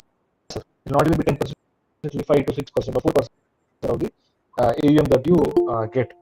So that is one of the reasons for us to go to the corporate way. That's one thing. Now, coming back with the advantages of, let's say, with the Asset Plus seem to be a more tech-first platform than the existing NJs or Prudent, and we didn't have the bandwidth. Even though yes, we can build a platform, but we did not. Our core competence is not building the tech platform. Our core competence is delivering a right strategy and talking to clients, explaining to them, and converting them. So we'd want a platform which easily does it, and hence we've chosen the Asset Plus. Same is the case with small case. Small case also, I've seen other people also many of the time in Hyderabad or in Bangalore. I saw a couple of RIAs who have built the entire beautiful tech, but they're now waiting for the clients to come in. How will the clients come in if the tech is ready, but no one knows what you've built? So first you lay the distribution pipeline through content or through meeting or through whatever jazz that you can build. Get the pipeline of clients, and once the clients are ready, then the product appears. And then once the product they've tasted, in whatever scrappy way they have understood what the product is, they'll get the feedback. Okay, you're doing good or you're doing bad. Can you improve this? Then we can build on tech effort. So that's the approach that we have taken. First, use the existing players, build the funnel of customers, and then slowly build our own tech. Got it. So there was also some question that was going. Is there some negotiation possible between the revenue sharing for distribution, where if you are a corporate MFD with the AMC or DA? With AMC, it might be there, but I think nothing like it. There's only a thing that is AUM. If you have a higher AUM, it will be best. Now, Prudent, NJ, SF Plus, they get the best commissions from the AMCs because they go and negotiate as one entity. Now, even though we have registered as at Asset Plus, our MFD individually, they don't go and say for Factor Lab, can you give this commission? For some XYZ, can you give this commission? They go as one entity called Value Plus Technologies, and then they negotiate. That best price is again up to Asset Plus. Whether they want to give each sub distributor the same commission that they're getting from the AMC or not, it is their discretion. That depends on your conversations with SF Plus.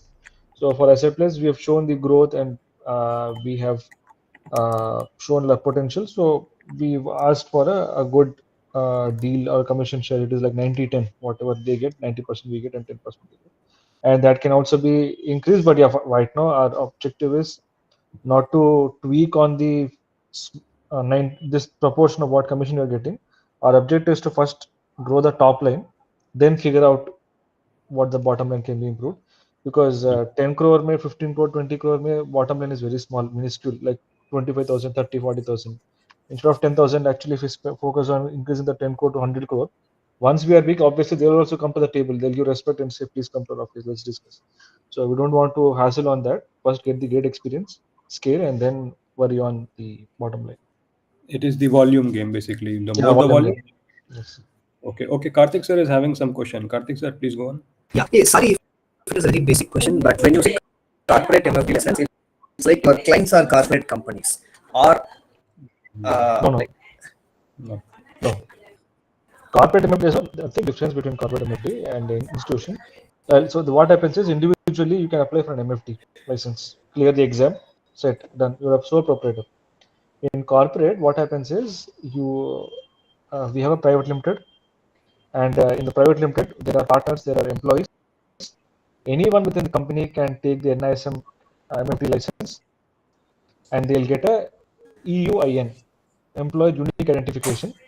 That EUIN, they need to map it to our company, our ARN, and that is called as corporate MFD. See, the advantage of corporate MFD is I can have multiple people, different licenses under one entity of corporate. Yeah.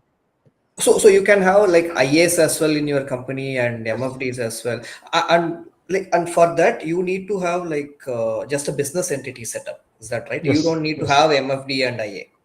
No, you just need to business entity setup, and people associated with your business entity can take different licenses acquired, and they say that you're all mapped to this particular corporate, and we can, as an entity, corporate entity, can start to offer RA, MFD, PMS, distribution, etc. Got it. And this corporate entity doesn't have to be approved by SEBI. Or you go through some SEBI registration. No, right? It's just like any company. Yes. Okay. Yeah. Is there any blog post or something that like maybe I can read about this? Can you On share corporate some? limit. No, in general, like specific to this model, like for example, like some information. I think this information is very useful, but if I want to learn more, I think SEBI regulations should be very good reader. SEBI has a lot of. okay. Yeah, for us, actually, it was new for us also. Mostly it was acquired from our company secretary. Okay. So we pay a retainership fee. So even we are novices in that. It is her knowledge that she gives us, and we slowly get a grasp of things. Okay. And that's a worthwhile investment if at all we want to be in the serious business. Okay. So having one CS. Okay. And like, why would some MFDs like register with this corporate entity? Because like in that sense, the client discovery and all those things like the company would do. Is that the reason? Or like instead of registering for an MFD registering in your company, like what is the advantage? Like do you pay them monthly salary or? Right now in corporate MFD, actually, we have 3 partners, and one partner has an MFD license, other partner has RA license, other partner has the remaining SAF, PMS. AF distribution. So right now we don't have any employees. They're all Okay, new partners. got it. Whereas individual, you can't have. Individual, you should only be one. Got it. Got it. The corporate advantage is this: one entity, multiple offerings. Got it. Got it. I think that answered my other question also. Like, can a same person hold IA and MFD? I No. think I got the answer now. Yeah. Thank Okay, you so Manish much. sir, Manish Singla sir, go on. Yes. Shekhar sir, what is the difference in compliance? Like, is it extremely difficult as compared to individual? I'll say almost nothing much. Actually, order distribution is much easier. There's no complaints at all. Very minimal. Maybe don't even know what to do once in a year also. I think. But RA and IA, the complaints is pretty high. Got it. So the pecking order is MFD least, RA moderate to high, IA super high, PMS is next level. PMS and AF. So since you have MFD, what are you doing with IA? RA. RA. Okay. So you RA do we, RA and MFD, correct? yeah, RA we're launching model portfolios on small case. Okay. So you're going to be only focusing on small case.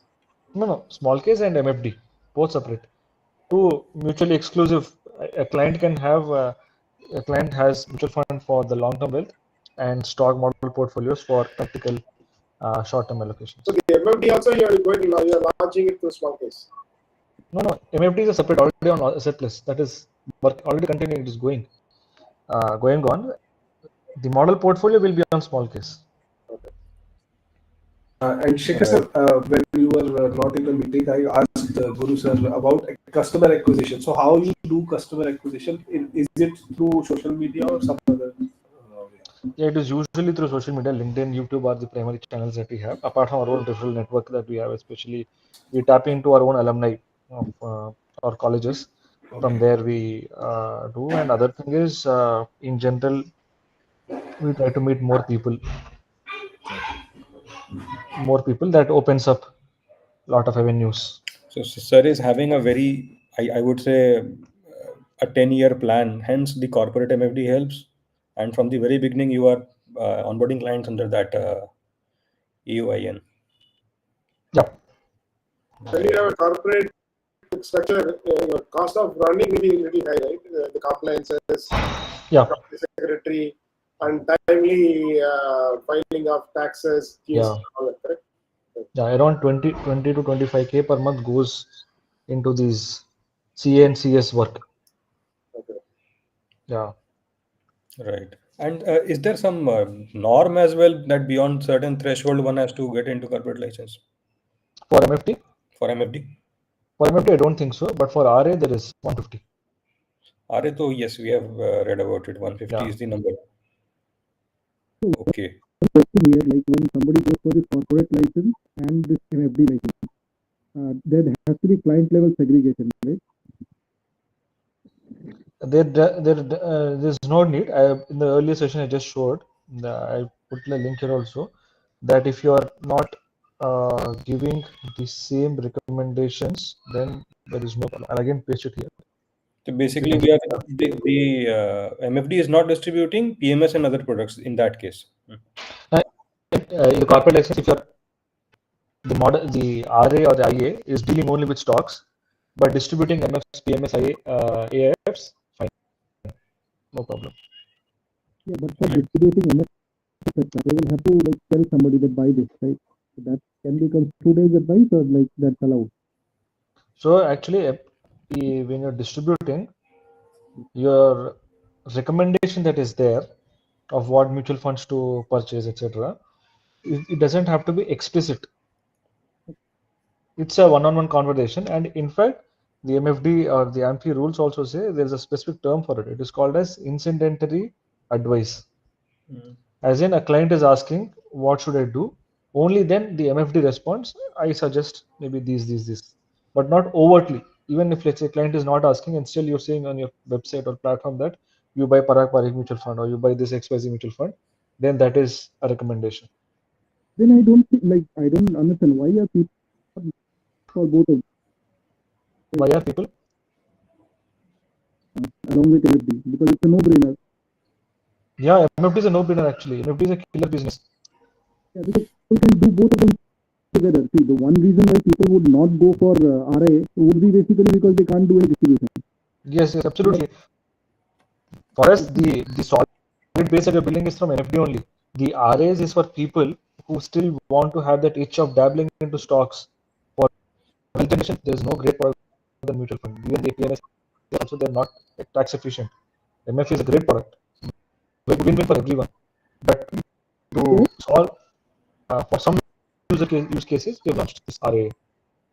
Yeah, I mean, can you also think like if you're saying that this is allowed, right? That you don't need to, as long as you're not giving actual advice for mutual funds, you can do it. But then the licenses have to be in different names, or like the same person can take those both licenses. Two different persons. Okay. Then one company, two different persons. Okay, one more question, like, and it's more about the technicality. Like, for example, X person starts a mutual fund distribution business. Once he progresses with it and he sees that he has reached a certain scale and he wants to move to RA, then is it allowed for him to move to RA and for him to move his business under somebody else's name, under the same corporate license? Yes, we did the same way actually. First started MFD, then we acquired the RA license. Okay, but the people can change, right? Under whose name the license is, under the company? That is always under corporate entity. So we had three different people. So each license is on in individual name. Okay, right. But the name can change for the licenses, like under the company. Like, for example, always mutual fund business, but in future you want to move to RA or RI, and then you want somebody else to take up the mutual license, but you don't want to go of the UL. Yes. So that would be allowed, right? Yeah. So you there is an EUIN concept under a company. Multiple EUINs will be there. Employee unique identification. So let's say you don't want to do any more RA work. You can ask one of your employees or partners to take the RA exam, apply for EUIN, map it to your corporate, and you can exit. And so all the clients can get transferred. Clients are always at the company level. And one final question. Speaking from a bunker. Yeah, and one final question. You also said that this area is sold, like the business of the whole can be sold. So while selling, is client approval necessary? Because like many people may be knowing you as a person. But if you're moving to a different company, that loyalty won't be there. So they may not be willing to move. So what happens then? So ideally, we don't want to sell the business. I just gave an example that in case, even if you don't want to sell fully, let's say you want to bring in another investor who would want to pick a stake. So if it is a corporate entity, then it is more legit and cleaner way to raise funding in future. But for those people who actually want to sell, like for example, there could be people who will be wanting to raise, for example, 100 crore AUM and then sell the business and move into something. Yes, there are many. In fact, many MFDs are closing because after first generation, they're not finding the second and third generations. Yeah, but there is client approval necessary because the client may know you. Not necessary. Okay. So. Okay, excellent. So, sir, some final words that if one is planning to register as a corporate MFD, what are the 5 things that one should take care of in the initial phases itself so that it runs smoothly, compliance-wise, setup-wise, and trajectory? What trajectory one should have? I think was establishing the company is important, a private limited or an LLP, preferably a private limited. And once that is done, then deciding who is the person who will be taking the NISM 14 or NISM 15 exam for MFD. This NISM, once the person takes the exam, he can be the partner director in the company or employee also. Once they take the exam, then we'll need to issue, let's say, employee offer letter if he's not partner or director. If he's already a director or a partner, then it should reflect in the MCA that yes, this so and so person is a director or a shareholder. And then we go to the AMFI portal and we apply for the ARN and EUIN, these two. That's all very smooth. We don't need any CS help. It is done through AMFI. I'm just sharing the link here so that anyone can see what fields they will ask. They can see this is the AMFI portal. You can create an account as an AMFI and then EUIN. So for ARN, they'll need your what you call the NISM distribution exam, and even anyone can create. I'll just get it here.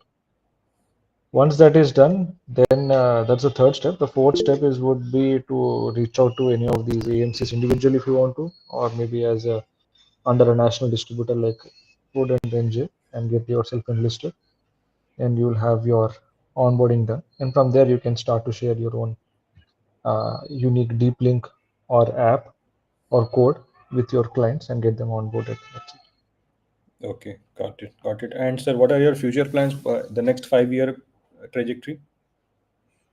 For us right now, the focus is on mutual funds and small case, as I mentioned. But we also see the clients coming in from a lot of NRIs who are coming in invest in India, and especially for US and UK, it is very difficult to invest in India through mutual funds because there's a concept called as PFIC in US where they tax even the unrealized gains, so it is very inefficient for them. So a great way would be to come through Gift City. So our investor, Agri Capital, they have a gift license, so they'll be launching an AI there. That's why we've taken a PMS of distribution.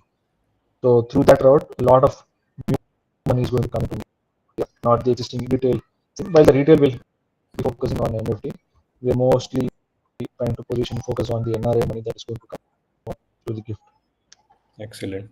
Nice. That is actually the Gift City is something new that is coming, and yes, AIF funds are getting registered and structured there, and it will be taxed at I think fund level, so no liability on the client side. No PAN card, no Aadhaar, no Indian bank account, US denominated, repatriate also US denominated, no Indian taxes. So it's a Dubai of or Singapore of India, and super tax efficient. No SEBI rules will apply there. It's their own gift city ka rules will be applicable there. Okay. Interesting. So thanks, Shekhar sir, and it was very insightful, sharing all the corporate MFD part. And finally, if you could share what is the name actually under which you are running the corporate MFD? Factor Lab. Factor Lab also. Okay. Factor So Lab anybody? is the company. Okay. Nice. Thank you, Shekhar sir. Thank you for your time. Thank you. Thanks a lot, Mesh. Thanks, Soundarajan. Thank you, Shekhar sir. Thanks a lot. Bye-bye. Thank you. Sir has a call actually, so I think sir will not be with us. Soundarajan sir, if you could share insights, how did you start and what were the first 5 mistakes that one should avoid to start as an MFD? Do not start with the individual MFD ARN dealing with the AMCs because they pay low commission. It's very difficult to follow up and get things done. Go with some platform, be it HL1 Wealthy or Asset Plus or whatever it is, so that you don't have to take care of those commission receiving business. They will take care of it. You start focusing only on acquiring clients.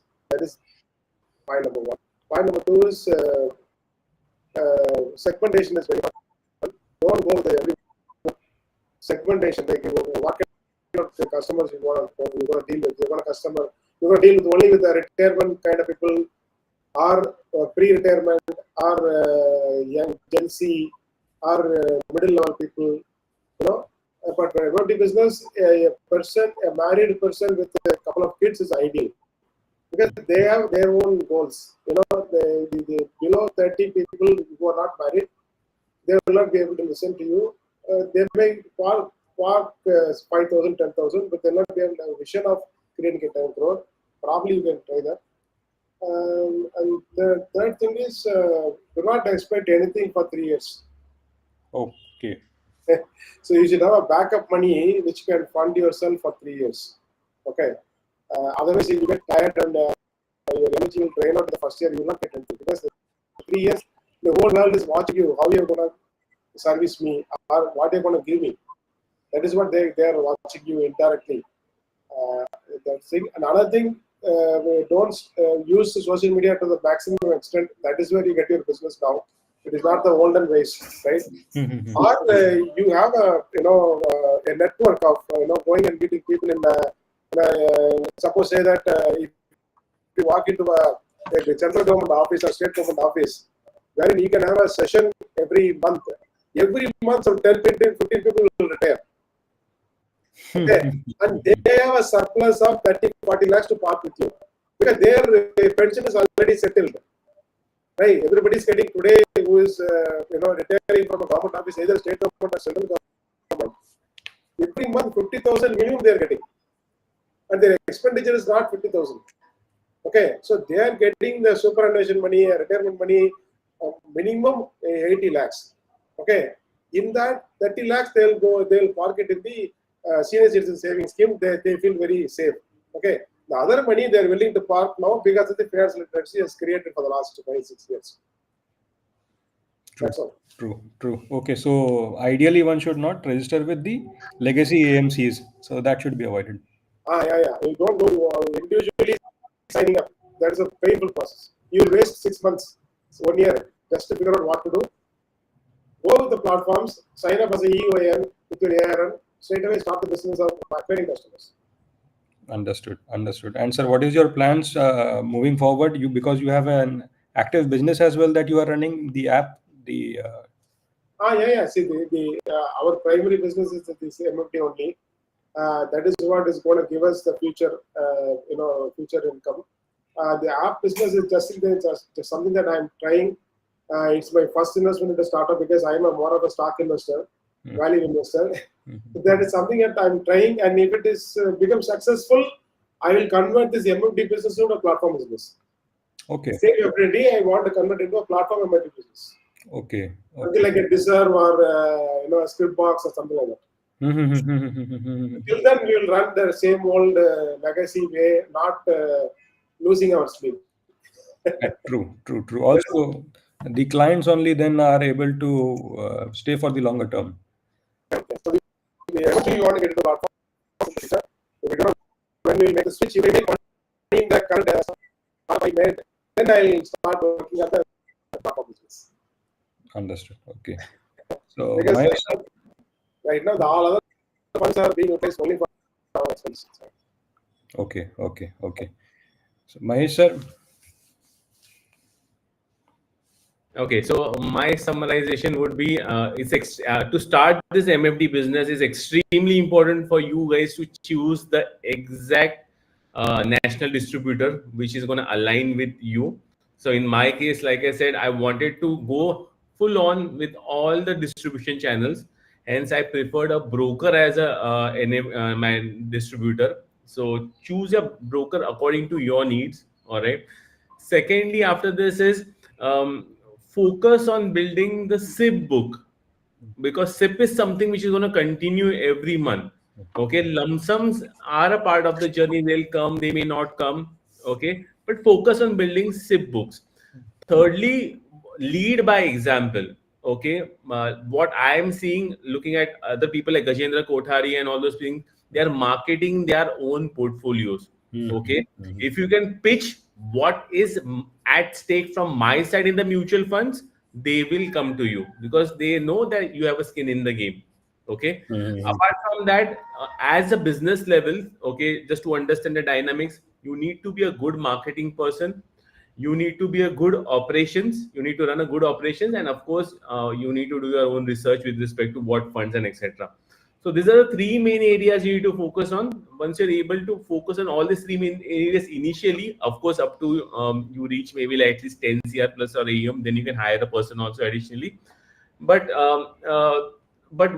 the most important thing, what I understand, is the trust. If the person can talk to you once in a year, even for 1 minute, by wishing them happy birthday or whatever, the person is going to be a loyal client forever. And at some point of time in your life, if your next generation, okay, again coming to this, this is a beautiful business which I am consciously trying to build as a multi-generation business for my kids.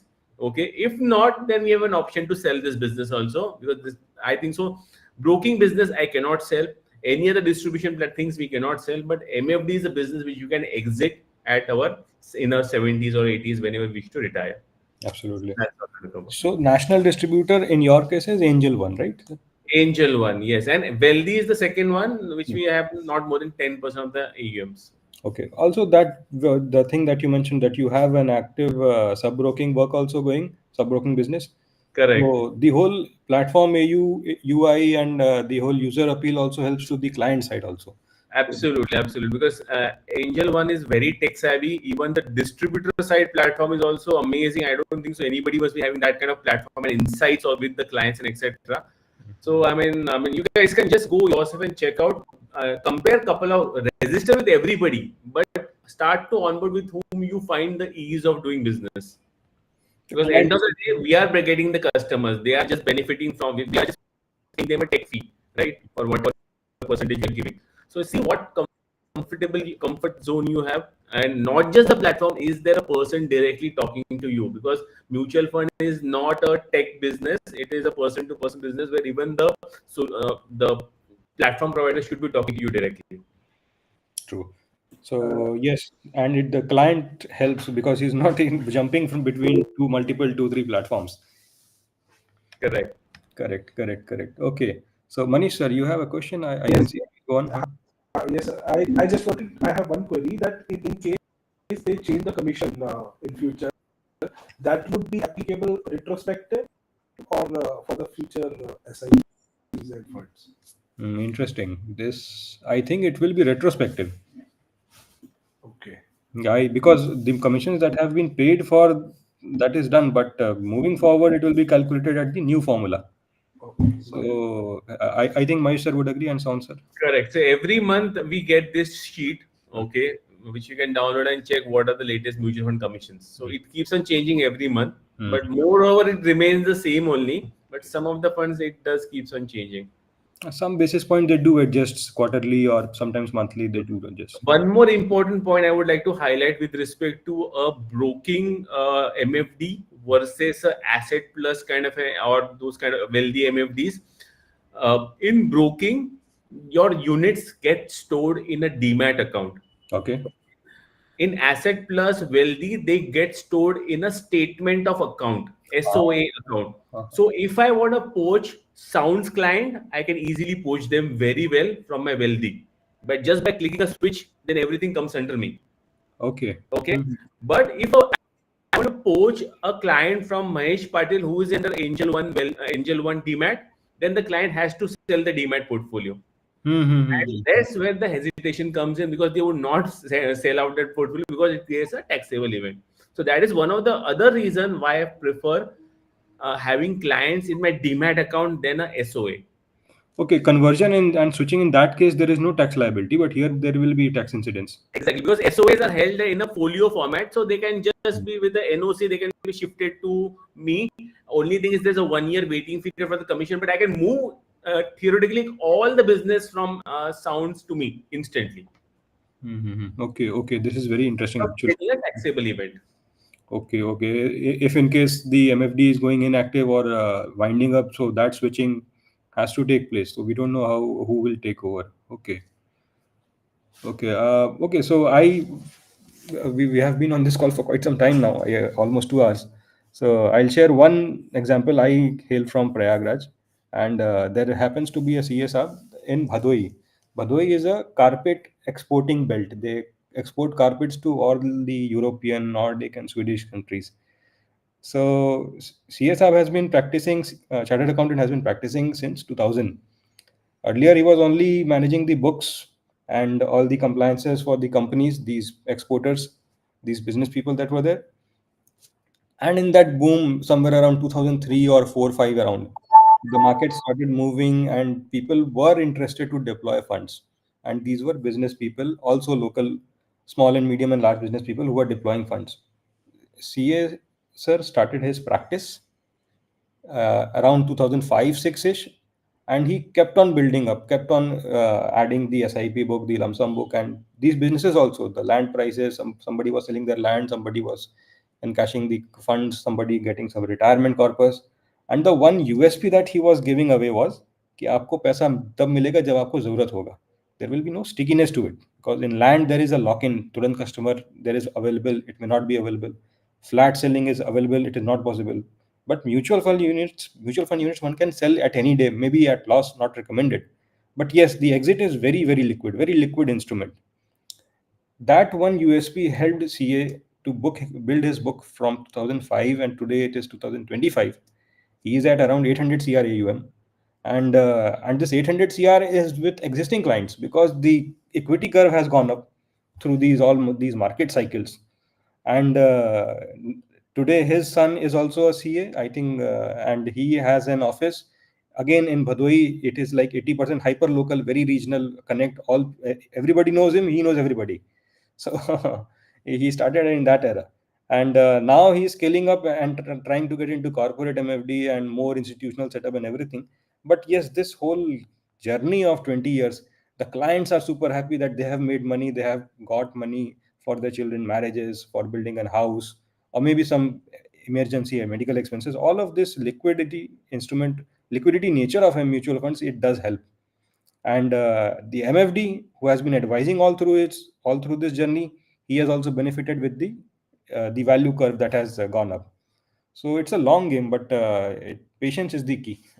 So if one is patient enough and is working in this direction, so it does help. So One last question from my side. Sorry.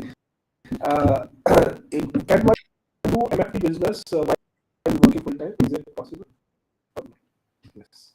absolutely. Also, as long as it is not conflicting with other verticals, I would say within the SEBI norm, it is the do you know how many MFDs are active today? It is more than 1 lakh. Nice. But actually, who are doing the business, that would be very good. That's right.